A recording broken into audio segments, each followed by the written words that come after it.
Hi there, I'm Shane Spears and welcome to another edition of the Performance Brief where we give you one breakthrough business idea in just 5 minutes. My guest today is Brian Calder. Brian, a very warm welcome. How are you today? Hello, very good today, thank you. Great to see you here.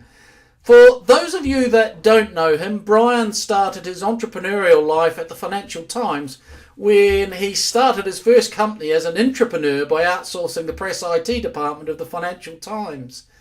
In the early 90s, Brian was one of the early developers of video over Internet Protocol and developed a product called Videocast, which was a video server delivering live and CAN TV or video programs across IP networks to corporate users. This company he grew to circa 50 people, raised venture capital, made a company acquisition and was eventually floated in a reverse merger and finally sold to a large American company. Brian is a serial entrepreneur who has founded companies in IT, real estate, funds and biotech, is a freeman of the City of London belonging to the Worshipful Company of Information Technologists, the 100th Guild of the City of London, and has been a semi-finalist for the prestigious Ernst & Young's Entrepreneur of the Year Awards and is now a business growth coach and sets up marketing strategies and membership learning platforms. Well, what do you do on the weekends?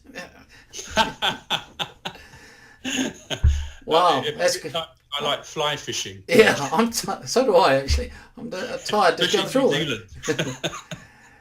Anyway, he's about to release his new book called 50K in 50 Minutes Using Simple Stuff That Works.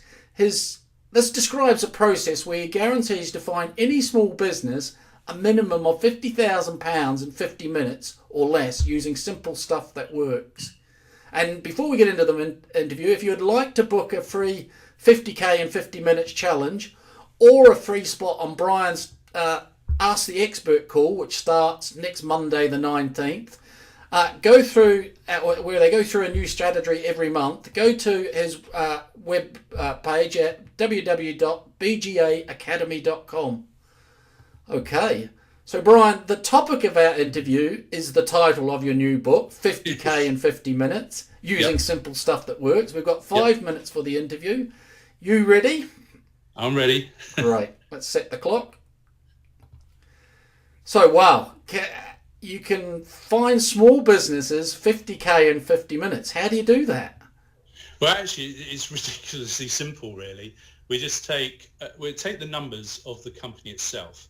So their sales, the amount of leads they deal with, the conversion rates, the profit margins, etc. And I've got a little special spreadsheet. I put all these numbers in. And then I take three excellent simple strategies, simple stuff that works, I know will work for that business. And I obviously choose them for that type of business. And I basically go through them one at a time. Right. So I take strategy number one and I teach the owner about this strategy and show them how to use it in their business. And then I ask them, I say, well, if you use this strategy in your business, what impact would this have? And they usually go, wow, this is interesting. This would help a lot. They usually go too big. And I just tone it down a bit. I put the new numbers in the next column. And to be honest, you get one strategy right in a small business that they're not using and you're done. You know, you'll make way more than the amount that I've said in the book. In fact, I used to call it a 10K challenge and do 10K, but it's just too small. And then you're stuck between believability and reality. The reality is much higher. Yeah. And if you do two strategies and put them in, you make a huge difference to the business. And three, you can change the business entirely. Wow. So can you give me an example of where small companies can use strategies better? Well, it's a great example is a client I've visited recently.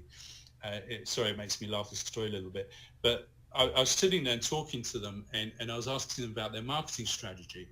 And I said, well, how much do you spend on your marketing? And it turned out they spend about £10,000 a month on online marketing. And they said on social media and click advertising and stuff like that. I said, that's great. So you're doing some activities. What, how are you doing with it? And they said, oh, we're doing pretty good. I thought it was a bit vague, but, I said, well, how are you measuring it? And then they got a little bit more uncomfortable, and so they didn't have any measurement. Fine. And by the way, this is not untypical. Yeah. I mean, the reason you start a company is because you're passionate about a specific subject. Yeah. You can't be an expert at everything. And then the next question I just asked is, I said to them, well, fine, you're spending 10,000 a month on marketing activities. Do you want to run through some of the strategies you got behind those marketing activities? So maybe that's something I can help you fine tune. And they sort of all looked at each other, and then they looked at me like a deer caught in headlights. And it's like, they had no strategies at all. They're just handing all this money over. And some months they might spend 15 or 20,000. So I said, so what you're telling me is you're taking 10,000 a month and you're handing over to someone and letting them do activities out there and hoping that it brings in more business for your company. And I said, well, that's what I call tactical marketing. That's the old-fashioned tactical marketing where you say, well, 50% of my marketing, I don't know what it does, so I have to do both and all that kind of stuff. And what I deal in is strategic marketing. So we choose a strategy and we follow it through and we measure everything. We know exactly whereas later on I was able to show them every call they were missing and losing and so forth and so forth. And it reminded me of a few years ago when I bought a house in Hampshire, and in it was an old potting shed, and there was an old gardening book in there, and it was a how to grow asparagus, and it just happened to be open on the first chapter, which was called Foundations. And the first words it said, first you dig a trench 9 foot long, 18 inches deep, 9 inches wide, 5 years ago. Really? Yes.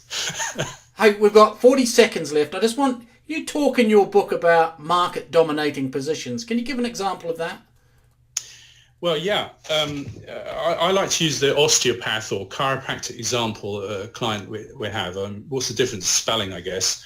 Well, basically, he had a website. He spent a lot of money on it, had lots of tabs about all things that osteopaths do, had his name at the top, etc. He was getting very low conversions. So if you imagine a field full of osteopaths and chiropractors all holding up billboards with exactly the same message on it, how do you stand out? So what we did in talking to him, we started to realize his wife had something called fibromyalgia, which is basically severe body pain. And he'd discovered that through certain osteopathic treatments, he was able to free her of that pain. So what happened is we completely changed the website. We made a squeeze page, but we put a website behind it, and which was optimized. And we put a heading up at the top that said something along the lines of, are you sick and tired of suffering the horrible pain of fibromyalgia? Question. And a subheadline that said, now you can discover how to be pain-free forever with 5 easy sessions book here. And that's an example of a market dominating position.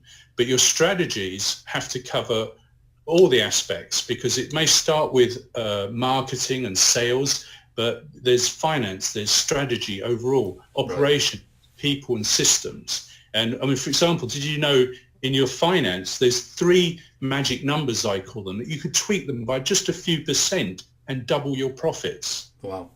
Right, we've come to the end of our time.